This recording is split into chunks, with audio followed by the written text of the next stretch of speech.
Good morning. Thanks for this opportunity to tell you about what we're doing to advance the energy transition through carbon materials and hydrogen. Looking at energy transition is a little bit like playing a game of whack-a-mole. You think you're addressing a problem and something else comes up. For example, we need to create energy, to generate energy beyond solar and wind, and hydrogen is an attractive route. But where do we get hydrogen? We want to decarbonize the industrial sector. Metals, especially steels, are primary offenders. We want to lightweight our transportation systems. So we need to go to lighter materials like aluminum and carbon fibers, but these materials have higher CO2 footprint and very energy intensive to produce. We want to electrify our transportation systems, but that also means that we're going to make our cars or vehicles heavier because we're not going to have to use copper and aluminum for electric motors and potentially for batteries. There is also another part which is less of a concern for some countries and more for others, including both Norway and the US, especially states like Texas, which is the demand for oil and gas is likely to peak in the late 2040s and perhaps even faster. And oil and gas is 8% of the world economy, and we could have a lot of stranded resources and not being able to use it. So what's the problem with CO2 emissions from oil and gas? Well, if we look at the flow of oil and gas through our economy in a very simplified way, we're talking about 4.2 billion tons of gigatons of oil and 2.5 billion tons of natural gas.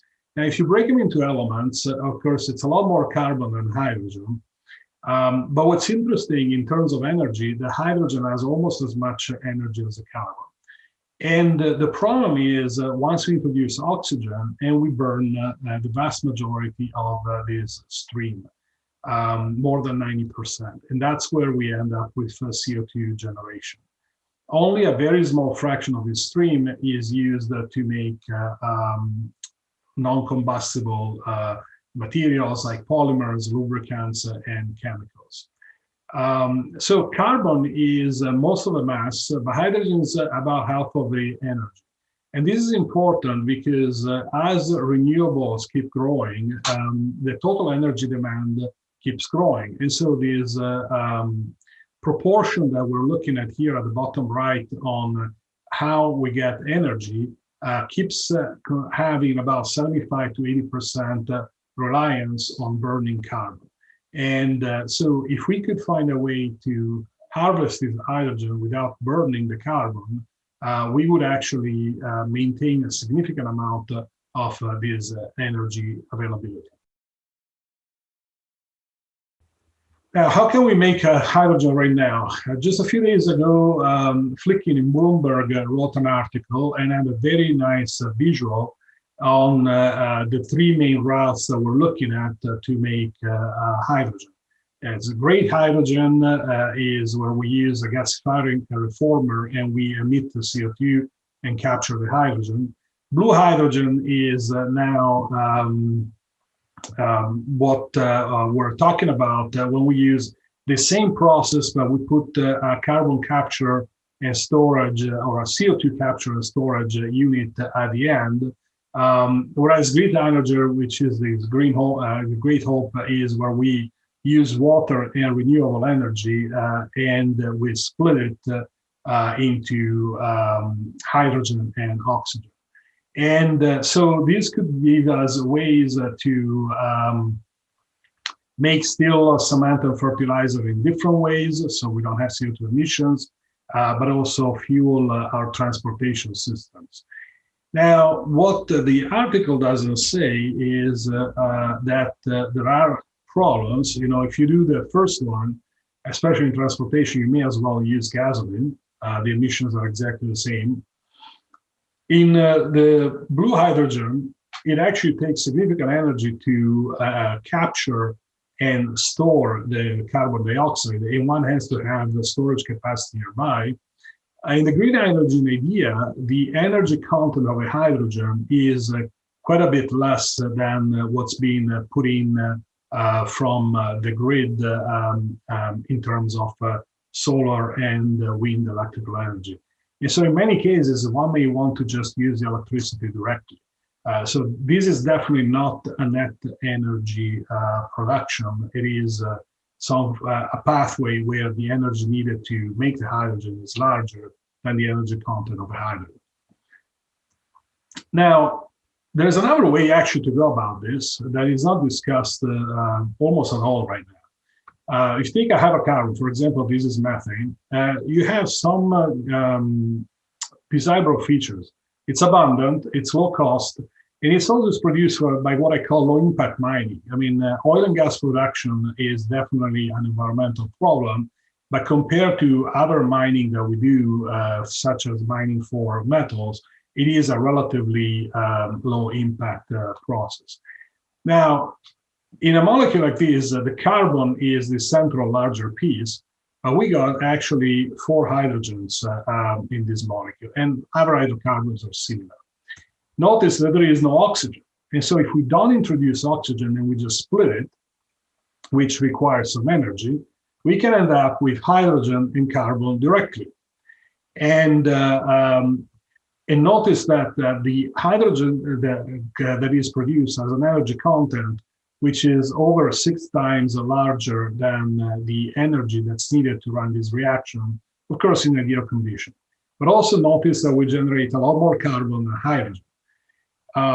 It's not a new idea. It turns out that carbon black was made in a similar process where the splitting was done thermally during World War I. There are some questions here. So, what would it take today to make this really viable for large-scale hydrogen generation and energy production? One is the efficiency of this step. This step has to be efficient enough that we don't have to use too much energy to make the hydrogen. Ideally, one would want to use less energy in this step than the availability of energy in the hydrogen. But then on the product side, hydrogen is a commodity. Carbon as a solid is not. It's a specialty. And so this is really a process that produces primarily carbon and has a very valuable byproduct, which is hydrogen. So you have to look at it in this way. And when you look at it this way, what you see is you have this massive carbon supply, but also when you split the hydrocarbons, your ratio of carbon to hydrogen is going to be between 3 and 6, depending whether you're using natural gas or oil. And so we're going to make 22 million tons of solid carbon for each quad or exajoule of energy that we generate. And this number is very large compared to the current markets for carbon materials. And carbon black is the largest market, is in the 10 million tons a year. Graphite is an order of magnitude smaller, and then you go smaller and smaller as you go to specialty. And the reasons why these are not used in larger quantities for carbon black, primarily structural integrity. And as you go to the right, you end up also having consideration of cost and energy. For example, carbon fibers are a great material, but they're expensive, and it takes a lot of energy to make them, and there is significant CO2 footprint. So what can we do with a solid carbon? If we look at the large scale use of material, we see that it concentrates primarily into materials that have structural integrity. It's very important to have structural integrity for a material to be used on a large scale. That's why we don't use much carbon black, whereas we use plenty of polymers. Now, the two targets, if we want to go for something where we could make carbon coming from natural gas and oil and make materials, are ceramics, but these are lower value and they're used in static structures, and metals. Metals are high value and are used in transportation. And so if we could go and displace some of these metals and also construction materials, we would have another benefit. Remember the earlier slide on hydrogen production. The big offender for industrial CO2 emissions are cement, steel, and primary metals. And so if we could displace some of these materials with a grade of carbon that's made without CO2 emissions and with co-production of hydrogen, we would have an additional effect in decarbonizing the industrial sector. And so the pathway is the following, and what makes the pathways even possible is now we can make grades of carbon that could not be made 100 years ago or even 30 years ago. And these are carbon nanotubes and graphene. And the energy to break up hydrocarbons, for example, methane, into carbon and hydrogen is the same whether one makes a structured carbon or carbon nanotubes and graphene. The question is control over these processes. And then these materials already can be used in usable shapes. They can be transferred, for example, in fibers and sheets, and they're endowed with properties that make them suitable for replacing conductors, structural components, thermal conductor, or also to go into new applications, for example, wearable and medical. This is not the only potential pathways. There are also grades of carbon that could displace biochar and therefore could be used for soil amendment and therefore reduce fertilizer use, which is another major source of CO2 emissions. But the challenge is to build these front end efficiently and then build all the supply chain all the way to the applications and go to large volume. And so you can think about this in this way, where initially one has to come in with a type of carbon that can go into smaller high value markets, and that doesn't have to be a very efficient process. But then the processes have become more and more efficient and have to go to larger market and then displace the CO2 that is inherent in other major materials like copper, aluminum, and steel. And at some point go to a large enough scale where one would displace also structural applications. And this could become our dominant source of hydrogen. And again, this is a net source of hydrogen because it comes from natural gas and oil, which are fossil resources. And so to facilitate and accelerate this pathway, we started a new institute at Rice University called the Carbon Hub. It's not just a Rice Institute, it is actually a partnership which involves academia, federal labs, interfacing and integrating with industrial R&D.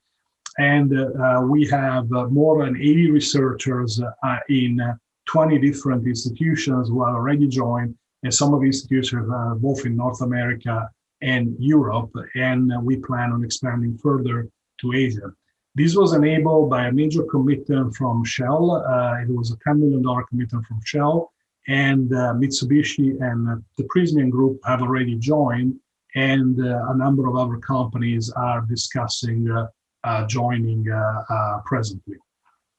The Carbon Hub really has four areas of focus: building a community, which is in part what we're doing right now, communicating that there are other ways to decarbonize industrial sectors, other ways to make lightweight materials, other ways to generate hydrogen, educate both in terms of university education, but also workforce development,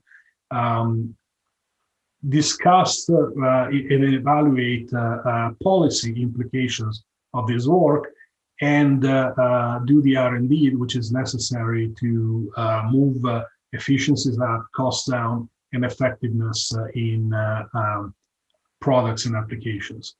And so this maps to multiple sustainable development goals of the United Nations, and could actually be a way to win at this game of whack-a-mole, because again, with the appropriate efficiency and control on the carbon, we would co-produce clean energy and a material that can decarbonize manufacturing and construction while improving efficiency of energy in transportation and have no CO2 emissions in this process. And so we're open, and we've been running for about a year, and we would welcome other companies and organizations to join. And so will you join us?